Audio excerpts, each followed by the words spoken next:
Depois de pularem de seu iate de luxo para nadarem no oceano em águas abertas, um grupo de amigos de repente se vê em sérios apuros quando percebem que esqueceram de baixar a escada e ficam presos em um vasto oceano para todo lado. E aí pessoal, tudo certo? O filme da vez é de drama e suspense, baseado numa história real, chamado Pânico em Alto Mar, de 2006. Então fiquem ligados e vamos juntos para mais esse recap.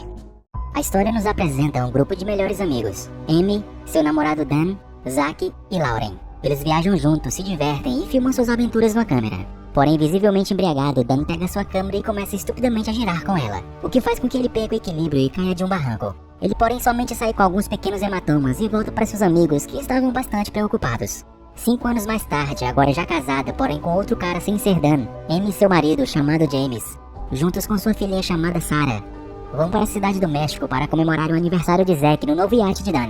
No caminho, eles são ultrapassados por Zack e Lauren numa motocicleta. Os 4 logo chegam ao Yacht Club, onde o iate de Dan estava atracado. Amy é a única do grupo que está usando um colete salva-vidas e leva um tempo para ir junto com os outros até o iate. Isso se deve a uma fobia que ela desenvolveu depois que seu pai se afogou enquanto nadavam juntos quando ainda ela era uma criança. Porém, com o apoio do marido, Amy se supera e consegue subir no convés do iate. Os amigos olham lá dentro e encontram Dan, que estava na cabine com sua nova namorada chamada Michelle. Depois disso, então, o grupo issa as velas e partem para o alto mar. Depois de um tempo, Zack e Lauren perguntam a Dan como ele conseguiu ganhar tanto dinheiro para conseguir comprar tal barco como aquele. Mas ele somente muda de assunto e escapa de responder aquilo. Enquanto isso, James e Amy colocam sua filhinha para dormir na cama e deixam um walkie-talkie ao seu lado para ouvirem quando ela acordar. Já lá fora, a festa está a todo vapor. Os amigos estão bebendo, dançando e se divertindo. Depois de um tempo, Michelle diz que estava se sentindo um pouco quente pelo sol e sugere a todos um nado no mar, onde logo eles aceitam e mergulham na água. Amy, porém, não quer ir e Dan fica com ela no barco, quando então a bebê Sarah acorda e eles vão verificar. Dan confessa a sua ex-namorada que ele quer um dia ter filhos também, e diz que se não tivesse sido um babaca na faculdade, teria sido ele ao invés de James com ela hoje. Amy está feliz com seu marido, então ela encurta a conversa estranha e sugere a Dan que voltassem para o convés. Já ao mar nadando, os amigos estão se divertindo. Zack pega uma concha no fundo do mar e dá para Lauren. Michelle flerta com James e Amy anda num convés com Dan, confessando que odeia sua fobia e teme que seja passada para sua filha Sarah. Então, achando que poderia ajudar Amy a perder aquela fobia, ignorantemente, Dan agarra em seus braços e, ignorando completamente os gritos histéricos dela, pula na água levando junto. Ela começa a entrar em pânico e flashbacks das memórias do dia em que seu pai morreu vêm em sua mente, aparecendo bem diante de seus olhos. Os amigos tentam trazê-la de volta aos seus sentidos, mas suas vozes soam para ela como se estivessem muito longe. Quando então eles decidem logo subirem de volta com ela para o iate. Mas é aí que eles têm a infeliz surpresa que Dan não baixou a escada antes de pular na água, sendo que somente a pequena Sarah ficou dentro do iate, e ao seu redor só tem um mar sem fim. James canta uma canção de ninar para tentar acalmar sua esposa Amy, enquanto o restante do grupo tenta escalar de volta para o iate se debatendo contra a água. Porém isso é completamente inútil, pois os lados do iate são muito altos. Michelle então começa a entrar em pânico, onde, cansada e com frio, se apega desesperadamente ao seu golfinho inflável. Dan então pede a ela para pegar o golfinho emprestado para que ele possa usá-lo para tentar subir de volta ao iate. Porém essas tentativas também são inúteis, já que o golfinho inflável é muito escorregadio e rapidamente começa a esvaziar pelo peso de Dan. Certo momento, os caras notam a bandeira na popa e Dan tenta se agarrar a ela. Ele consegue fazer isso em sua terceira tentativa, porém a bandeira é instável e não aguentando o peso de Dan se rasga. Amy, enfim, consegue voltar aos seus sentidos e todos tentam se acalmar para pensarem melhor no que fazer a seguir. Porém, Michelle fica histérica quando começa a achar que um tubarão estava nadando debaixo deles. Dan mergulha para tentar vê-lo, mas não encontra nada lá. Apesar disso, eles acham que é uma questão de tempo até que esses predadores apareçam. Todo mundo então começa a atacar Dan e culpá-lo pelo que estava acontecendo. Ele admite que errou, mas não pode encontrar uma maneira de saírem daquela situação. Amy então diz que eles devem encontrar logo uma maneira, pois Sarah ficou sozinha lá em cima e precisa dela. Enquanto Michelle continua a perder a cabeça, onde devido à fadiga ela começa a se afogar e tenta tirar o colete salva-vidas de Amy. O grupo então logo a afastam dela e ela começa a ter um colapso nervoso. Lauren a coloca de costas para tentar acalmá-la e Michelle começa a fazer uma oração em voz alta. O tempo passa e o grupo, debaixo de um sol escaldante e dentro de uma água muito fria, começam a ficar cada vez mais exaustos e já estão com bastante sede. De repente, em algum lugar perto do iate, eles começam a ouvir um som de celular tocando. O som vem de uma jaqueta de Zack pendurada no convés. Dan consegue puxá-la para baixo e Zack atende a chamada, mas o telefone acaba ficando molhado demais e seus fones prejudicados. Com isso, eles não conseguem contato com quem estava ligando. Então Zack, completamente perturbado, vendo que seu telefone não prestava mais, acaba o deixando cair. Quando então Dan sugere uma nova ideia para tentarem subir no iate, que se tratava de todos tirarem suas peças de roupas e amarrarem uma só para formarem assim uma corda e jogarem a bordo. Enquanto eles começam a fazer isso, os caras notam um barco vindo na direção deles em alta velocidade. Os amigos tentam desesperadamente sinalizar aos passageiros do barco que eles estavam em perigo. Mas sendo outro grupo de amigos que estavam somente curtindo a vida doidado, não entendem nada da situação preocupante em que eles estavam e somente acenam de volta com as mãos em resposta à medida que passam. Frustrados com isso, eles então voltam ao plano que Dan tinha proposto. Logo, usando a faca que encontraram na jaqueta de Zack, eles cortam as roupas em pedaços e tricotam a corda delas. Enquanto isso, James pergunta a Dan se é possível chegar ao iate por baixo, mas Dan diz não saber disso. Então ele vai verificar por si mesmo. Então, tomando a faca de seus amigos, mergulha para ver se encontrava alguma entrada. Enquanto isso, depois de conseguir terminar sua corda improvisada, eles a jogam a bordo e agora Dan tenta subir por ela. Porém, essa tentativa também fracassa quando a corda infelizmente se arrebenta e Dan cai de volta na água. James também fracassa em sua tentativa, onde durante outro mergulho ele acidentalmente deixa cair a faca e tenta rapidamente pegá-la de volta antes que atinja o fundo. Ele por fim consegue pegá-la de volta, porém como desceu muito e já estava ficando sem fôlego, tenta subir rapidamente de volta e acaba batendo a cabeça na hélice do iate. James consegue nadar para fora, mas estava visivelmente nada bem. Laurie então o examina, onde vendo o sangue sair de sua orelha, revela que ele sofreu um traumatismo craniano e deve ser levado a um médico imediatamente. Vendo isso, Zack começa a agir impulsivamente e pegando a faca que estava com James, ele começa a tentar furar uma das laterais do iate na intenção de conseguir subir. Porém, Dan nada para seu amigo histérico e tenta pará-lo, pois não queria que ele danificasse seu iate. Porém, durante a briga, Dan acidentalmente esfaqueia Zack no estômago, ficando assim agora numa situação completamente fora de controle. Quando então do rádio que estava no convés, Amy começa a ouvir o choro de sua bebê que já estava acordada, que não vendo seus pais por perto, já estava chorando. Michelle então nesse momento, com muito medo de que o sangue de Zack atraísse tubarões, ela se afasta do grupo. Porém, em certo momento, ela acaba perdendo completamente suas forças devido à intensa fadiga e começa a afundar.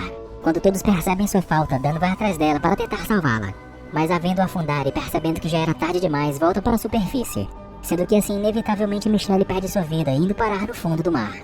Enquanto isso, com muita dor, ofegante e com muito frio, Zack tenta fazer uma piada lembrando da viagem deles há 5 anos atrás, onde Dan tinha caído e deseja que ele tivesse trazido sua câmera desta vez também. Ele fala que sua última memória é com Lauren, dizendo se lembrar de como foi bonita a última vez que eles estiveram juntos. Então, depois dessas palavras, Zack fica em silêncio e morre nos braços de Lauren, ao que ela começa a chorar desesperadamente.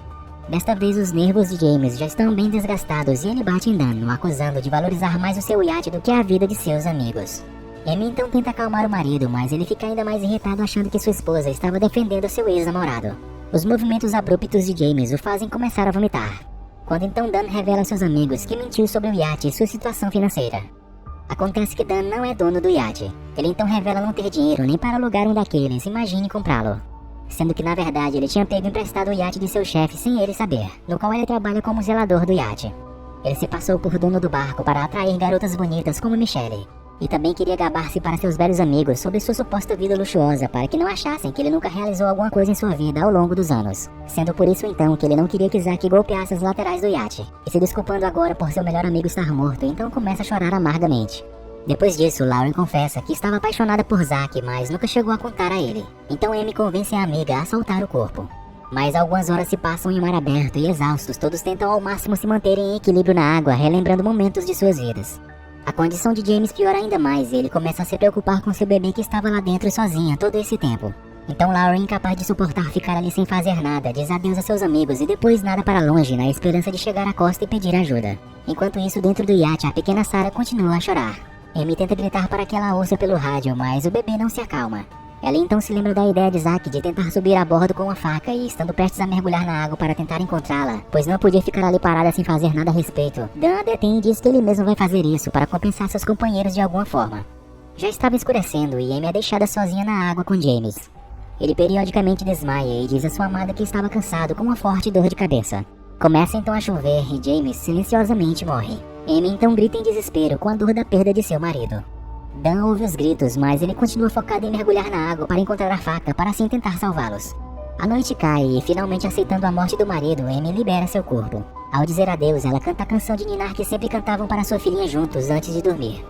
Certo momento, Dan sai da água gritando de dor, pois estava tendo uma forte cãibra em seu braço. Quando então Amy chega e compartilha com ele seu colete para ajudá-lo a retornar ao iate. Enquanto isso, a tempestade se intensifica e as chances de sobrevivência nessas condições são incrivelmente pequenas. Dan, sentindo-se altamente frustrado e culpado, bate seus óculos na polpa do iate com toda a sua força. Os óculos então se quebram e tudo que resta é um pedaço de vidro que machuca sua mão. É aí quando ele tem uma ideia. Onde vendo a pequena brecha na qual ficava alocada a escada do iate, ele empurra o vidro para dentro da fenda e segura forte com sua mão. Então ele grita chamando por Amy para que ela possa usar a mão dele como um trampolim e assim tentar subir a bordo do iate. Ela faz isso e tenta agarrar a prancha, mas a chuva forte faz com que sua mão escorregue e ela caia na água algumas vezes. Dan pede para ela não desistir e tentar de novo, quando por fim ela, apoiando-se em um de seus ombros, tenta subir novamente. Dan luta para segurar o fragmento afiado de vidro enquanto grita de dor toda vez que Amy pisa em suas mãos. Porém, nessa nova tentativa, ela enfim consegue finalmente se agarrar firme e subir para o convés. Oprimido pela emoção, Dan ri e grita de alegria. Amy logo aciona a escada para descer e imediatamente corre para a cabine para ver sua filha que estava chorando. Dan agarra-se à escada para subir quando de repente ele para. Com um pesado sentimento de culpa, ele se depara com uma escolha: seguir sua amiga e salvar-se ou aceitar a punição para o que aconteceu com seus amigos, deixando acontecer com ele o mesmo. Enquanto isso, tomando a pequena Sarah em seus braços, Amy acalma e deita-se ao lado dela na cama, feliz que o pesadelo que eles experimentaram acabou. Momentos depois, Amy percebe que Dan não subiu a bordo. Ela sai no convés e vê o colete salva-vidas boiando sozinho na água. Quando então à distância, ela nota a silhueta imóvel de Dan. Amy começa a gritar por ele, mas sem resposta. Então pega uma boia salva-vida e lança para ele. É aí que ela percebe que sua culpa fez Dan decidir se afogar. Amy começa a se lembrar do dia em que seu pai se afogou na frente dela quando era criança. Então, para evitar outra tragédia como aquela, ela supera sua fobia e mergulha atrás de Dan. Ele já estava afundando, mas Amy tenta segurá-lo.